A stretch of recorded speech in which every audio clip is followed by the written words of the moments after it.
நீங்க முதல்ல எழுதின பாட்டு அப்படி கேட்குறீங்களா? அது கேளுங்க.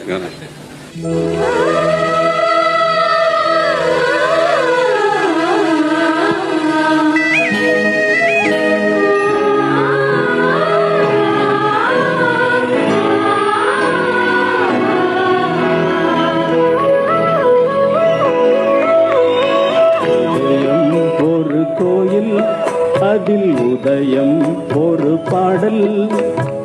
இதயம் ஒரு கோயில், அதில் உதயம் ஒரு பாடல். இதில் வாழும் தேவினே இசையை மலராய் நாளும் சூட்டுவே. இசையை மலராய் நாளும் சூட்டுவே. இதயம்